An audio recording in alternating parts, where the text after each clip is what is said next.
Hello viewers, আসসালামু আলাইকুম। কেয়া cooking হাট থেকে আপনাদের সকলকে স্বাগত জানাচ্ছি। আজকে আমি আপনাদের সামনে নিয়ে এসেছি রোস্ট। ঘরে থাকা উপকরণ দিয়ে খুব সহজে কিভাবে রোস্ট তৈরি করব সেটাই আপনাদের সাথে শেয়ার করব। আর এর জন্য আমি প্রথমে নিয়েছি একটা মুরগি, কেটে ভালো করে ধুয়ে নিয়েছি। আর এখানে আমি 1 চামচ লবণ দিয়ে ভালোভাবে মেখে কিছুটা সময় রেখে দেব। আর এই রেস্টে রাখার সময় আমি একটা সুন্দরভাবে পেস্ট তৈরি করে নেব। পেস্ট তৈরি করার জন্য আমি নেব এখানে কাজু বাদাম, কাঠবাদাম, এগুলো নিলেই হয়ে যাবে। এগুলো দিয়ে আমি সুন্দরভাবে পেস্ট করে নেব। দেখুন আমি মুরগিটাকে ভালোভাবে মেখে নিচ্ছি। মেখে নেওয়ার সময় এখানে আমি সুন্দরভাবে লবণটাকে ভেতরে ঢুকিয়ে দিয়েছি। এরকম করে আপনারা চাকুশ দিয়ে কিংবা বটির সাহায্যে কিংবা কাঁটা চামচের সাহায্যে আপনারা ফুটো করে নিতে পারেন। এখন মুরগিটাকে আমি রেস্টে রেখে দিয়েছি। আর এখানে আমি কাজু বাদাম, কাঠবাদাম এবং কাঁচামরিচ আর দিয়েছি পেঁয়াজ কুচি। এগুলো দিয়ে আমি সুন্দরভাবে একটা পেস্ট তৈরি করে নিচ্ছি ব্লেন্ডারের সাহায্যে। আপনারা শিলনোড়ায়ও করে নিতে পারেন। সামান্য একটু পানি দিয়ে আমি পেস্টটাকে তৈরি করে নিচ্ছি। দেখুন আমার পেস্টটা তৈরি করা হয়ে গেছে। এখন আমি এটাকে আরও কিছু উপকরণ দিয়ে এর মধ্যে মিক্স করে নেব। দেখুন আমি কি এর মধ্যে অ্যাড করে দিচ্ছি। আপনারা এই রোস্টের রেসিপি দেখে যদি একবার ঘরে ট্রাই করেন, ইনশাল্লাহ দোকানের চাইতে অনেক টেস্টি হবে। আর বাড়ির খাবার আপনারা সবাই নিজেরাই তো জানেন অনেক টেস্টি হয়ে থাকে, এমনকি স্বাস্থ্যসম্মত হয়ে থাকে। আর এখানে আমি টক দই নিয়েছি। এখানে আমি হাফ বাটি টক দই নিয়েছি, বাট এখানে আমি 2 বার করে ফেটে নিয়েছি। আপনারা চাইলে একটা বড় বাটির মধ্যে ফেটে নিতে পারেন। আমি টক দইটাকে ভালোভাবে ফেটিয়ে এর মধ্যে দিয়ে দিচ্ছি।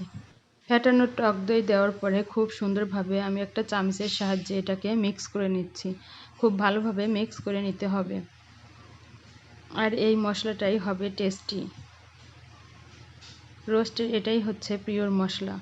আর এর মধ্যে স্বাদ বাড়ানোর জন্য আমি রোস্টের জন্য কি গুঁড়া মশলা দিয়েছি সেটা আপনাদের সাথে শেয়ার করব। দেখুন এখানে আমি একটুখানি মরিচের গুঁড়া দিয়ে দিয়েছি, কালারটা ভালো আসবে বলে। আর এখানে দিয়ে দিচ্ছি 1 চামচ ঘি। ঘি দেওয়ার পরে আমি এর মধ্যে দিয়ে দিচ্ছি সামান্য একটু সস, টমেটো সস। এই টমেটো সসটা দিলে রোস্টের টেস্ট দ্বিগুণ বেড়ে যায়। আপনারা চেষ্টা করবেন রোস্ট তৈরি করার সময় টমেটো সসটা অবশ্যই দিয়ে নিতে। এটা দেওয়ার পরে আমি ভালোভাবে মিক্স করে নিচ্ছি।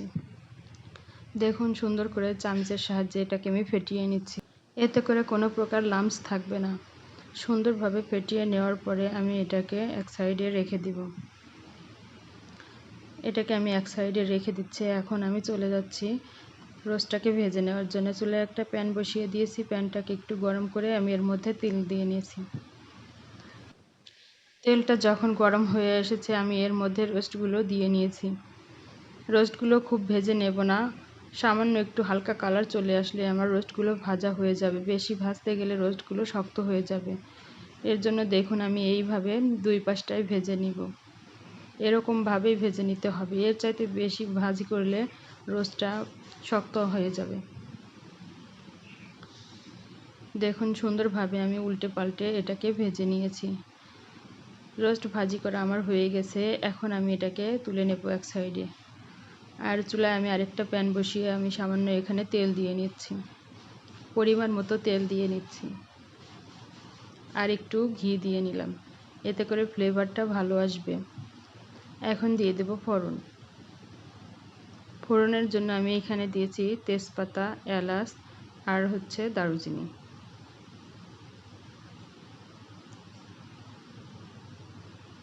এগুলো থেকে সুন্দর একটা যখন স্মেল বেরিয়ে আসবে তখন আমি এর মধ্যে দিয়ে দিয়েছি পেঁয়াজ কুচি। এখানে আমি 1 বাটি পেঁয়াজ কুচি নিয়েছি।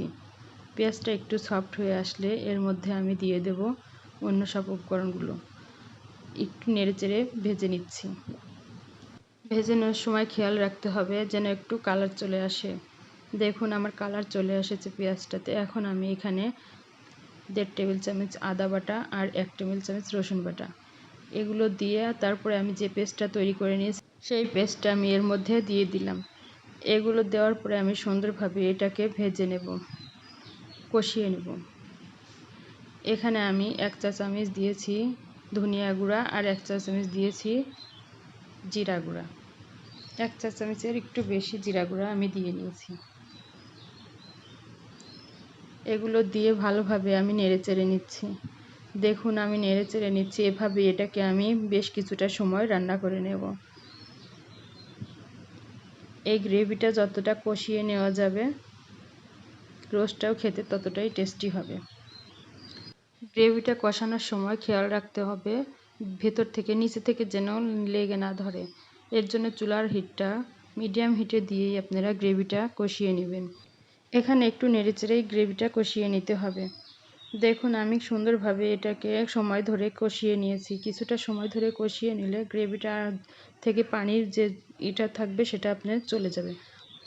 চারপাশ থেকে যখন তেল ছাড়িয়ে দিবে তখন মনে করবেন গ্রেভিটা আমার কষানো হয়ে গেছে। যতটা কষিয়ে নেবেন এই রোস্টটা খেতেও ততটা টেস্টি হবে।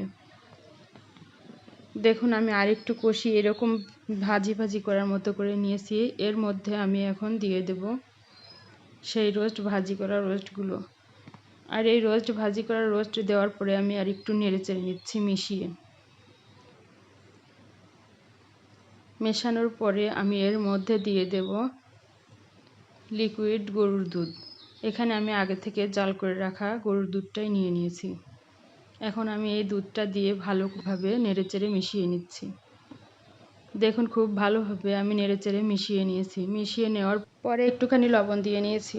আর লবণটা অবশ্যই ভাজি করার সময় দিয়ে নিয়েছিলাম, সেই জন্য এখানে চেক করে লবণটা দিয়ে নিতে হবে। এরপরে আমি এখানে লবণটা কম রেখে দিয়ে নিয়েছি। আমার লাগলে আমি আর একটু পরে দিয়ে নেব।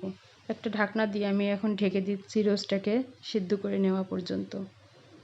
ভেতর থেকে সফট হয়ে আসবে রোস্টটা, ওপর থেকে সুন্দরভাবে দেখতেই এরকমই দেখা যাবে যে আস্ত আস্ত আছে।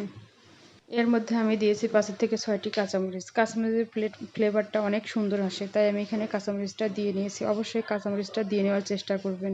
আর দিয়ে দিচ্ছি আমি এখানে 1 চা চামচ চিনি। চিনিটা দিলে অবশ্যই খেতে অনেক টেস্টি হয়। আর এখানে দিয়ে দিচ্ছি 1 চামচ ঘি।